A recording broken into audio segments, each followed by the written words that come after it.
Geography has not only given the Netherlands their name, but has shaped it in countless ways throughout its history, leaving it open to invasions, but also trade. To see how and why, join me for this brief look at the political and cultural geography of the Netherlands.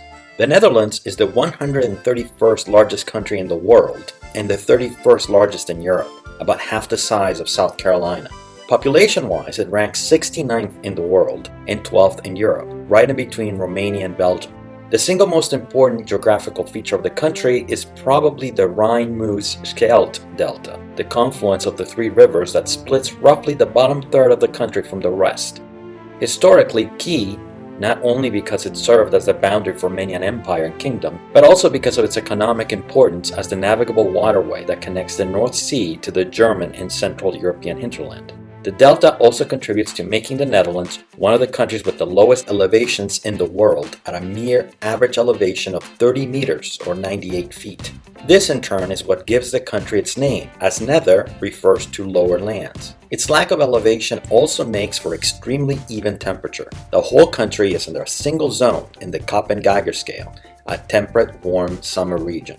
Politically speaking, the country is divided into 12 provinces, the largest of which is Friesland, while the smallest is Utrecht. The one with the most people is South Holland, where Rotterdam and The Hague are located, while the least populated is Zeeland, on the country's southwestern tip.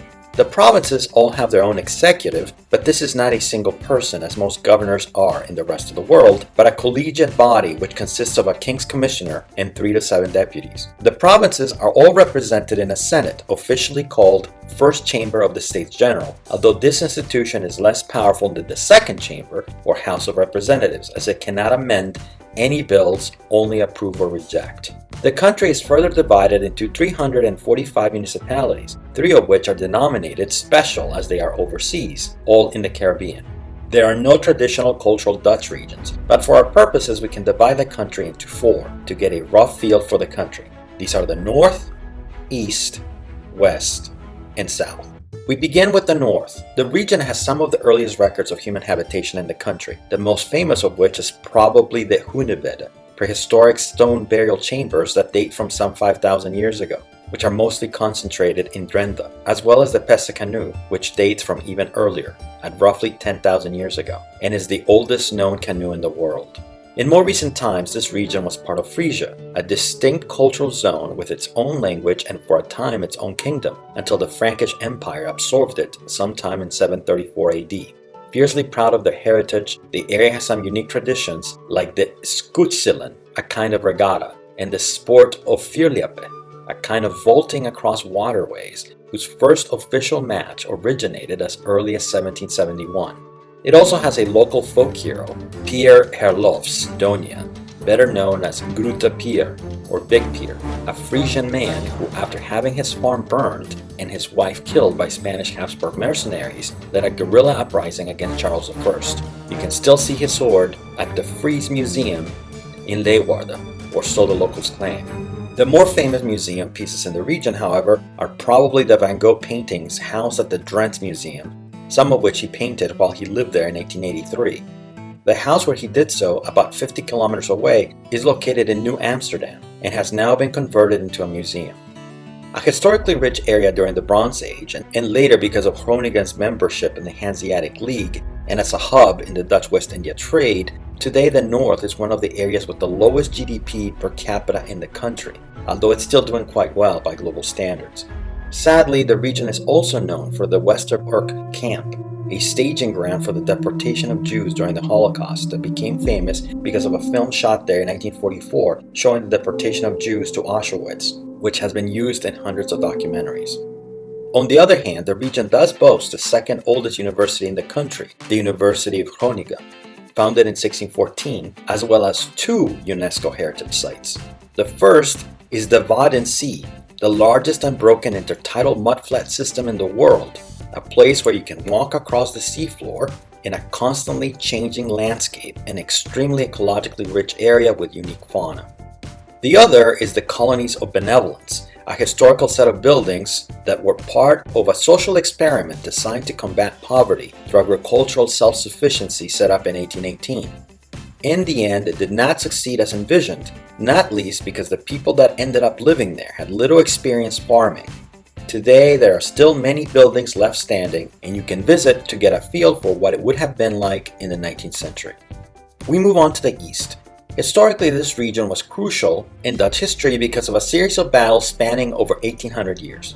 The first was during the Batavian Revolt in 69 AD, when a series of local tribes rebelled against the Romans. Led by Julius Civilis, they were successful at first, taking over Nemeja and kicking out the Roman legions, but Rome would soon counterattack and crush them within the year. This would lead to both a deeper Romanization of the area and inspire Dutch nationalists many centuries later. The second military campaign of note occurred some years later in 1795 when revolutionary France invaded the United Provinces of the Netherlands in order to neutralize a British ally, and according to French propaganda, freed the Dutch people from the oligarchic Orangist regime. A key point in that battle was their siege of Nijmegen, which crushed the Dutch resistance and would pave the way for the creation of a French client state known as the Batavian Republic. This in turn would lead to increased secularization, economic hardship, and the eventual creation of the present-day Dutch monarchy. The final military engagement of note is two battles that were part of Operation Market Garden, an Allied offensive during World War II. The Allies aimed to create a beachhead in enemy territory in order to facilitate a direct invasion of Germany, not least by securing key bridges over the Nederrijn. Unfortunately for them, although the battles at Nijmegen and Arnhem in September 1944 had partial success, the Allies failed to take the Arnhem Bridge, which would slow down the fall of the Nazi regime and lead directly to the Hunger Winter that year, a famine caused by the German blockade of food to the Western Netherlands. Historically, this region was also known for its textile industry, especially in Twente, but after World War II it declined precipitously until its complete disappearance in the 1970s. You can still catch some of that story in the local museum. The most famous museum in the region, however, is probably the Kröller-Müller Museum in Otterlo, which houses the most Van Gogh paintings in the world after the Van Gogh Museum in Amsterdam. Built on the grounds of the former estate of the Kröller-Müller family, the museum features a sculpture garden and two of Van Gogh's best-known paintings, Café Terrace at night and Country Road in Provence by night. If you prefer royal gardens, there's also the Erloo Palace at Apeldoorn. Built between 1684 and 1686, it remained a summer residence for the Dutch royals until Queen Wilhelmina donated it to the government of the Netherlands at her death in 1962. Next comes the south. This region captures some of the Dutch essence in miniature. It combines, for instance, the most Catholic of the provinces, Limburg and North Brabant, with one of the most Calvinist in Zeeland. So while the former have major carnival celebrations, All Saints' Day festivals, and a number of pilgrimage sites, the latter still has fairs with Protestant roots, churches with simple interiors, and even now in parts of Schouderwillen or Tolan, a strict tradition of keeping the Sabbath. It also has some of the physical infrastructure that makes the locals say that God made the world but the Dutch made the Netherlands. The infrastructure in question is the Delta Works, a series of dams, locks, levees, and barriers built around the Rhine-Maas-Scheldt Delta that is considered one of the 7 modern wonders of the world, and whose most iconic barrier is the Oostergelderke. Furthermore, this region combines the heart of the Old Dutch economy in Middelburg, which rose in prominence during the 14th century in its trade with Flanders and has the Gothic town hall to prove it, along with Vlissingen, which thrived during the Golden Age as a hub for the Dutch East India Company, while also containing the industry that fuels the modern economy at Eindhoven. It was here, for instance, that Philips, the multinational famous for its light bulbs and consumer electronics, was founded in 1891, which in turn, through a joint venture in 1984, founded ASML, the only manufacturer in the world of EUV lithography machines, which are used to make microchips and makes most modern computers run. It also boasts of a city, Maastricht, that has both the oldest church in the country, the Basilica of St. Servatius, which dates from 1000 AD, and the Elpoort, the oldest surviving gate in the country, which dates to the 13th century, and the building where the treaty that formally established the European Union was signed. Not bad. Although for my money, the real place worth visiting is the Boekhandel Dominicanen, a 13th century Dominican church routinely called the most beautiful bookstore on the planet. Finally, this region is known for being the birthplace of two very different men, The first is Geert Wilders, a right-wing politician which has been a fixture in radical Dutch circles for over 20 years and was born in Venlo in 1963. The other is Vincent van Gogh, one of the most famous painters of all time, born in Dundert in 1853. Today, his birthplace is a museum and you can take the Van Gogh walking route, which covers many a significant site of Van Gogh's youth. The final region is the Western Zone, an area the Dutch often called Ganstad. This area is so deeply ingrained in the global imaginary with the Netherlands as a whole that the name for two of its provinces, Holland, is often used interchangeably with the country's name, at least by foreigners. This is not least because much of what foreigners think of when they think of the country is here. So there's the Amsterdam canals, the Kinderdijk windmills, now a UNESCO World Heritage Site, the housing of the most famous Rembrandts at the Rijksmuseum, Vermeers at the Mauritshuis, the Van Goghs at the Van Gogh Museum,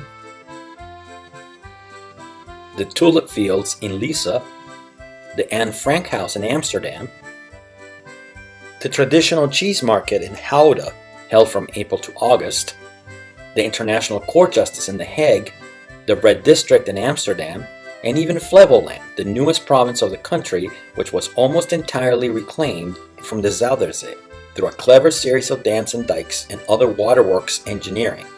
This is not a coincidence, of course. A disproportionate number of historical developments occurred here, from the original freedom charters that towns began developing in response to their rulers' need to finance wars and assert their independence from other powers, to the hook and cod wars in the 14th and 15th century that paved the way for the region to come under the control of the Burgundian dynasty, which in turn led to Spanish rule, gave name to the Union of Utrecht, which was a key development in the construction of an independent Netherlands. It provided the headquarters for the Dutch East India Company and was the heart of intellectual and cultural life during the Dutch Golden Age in the 17th century. And while it also saw the worst destruction during World War II, as Rotterdam's center was almost completely destroyed by the Nazis, the port is now the most important, not just in the country but Europe, a major motor for the Dutch economy. Precisely because of this, the region boasts plenty of less iconic landmarks that are nonetheless worth visiting. The most famous is probably the Muiden Castle. Originally built in 1280, it is now a national museum designed to look as it did in the 17th century. Then there's the Binnenhof in The Hague, originally a Gothic castle that served as the residence for the Counts of Holland and is now the seat for the Dutch Parliament.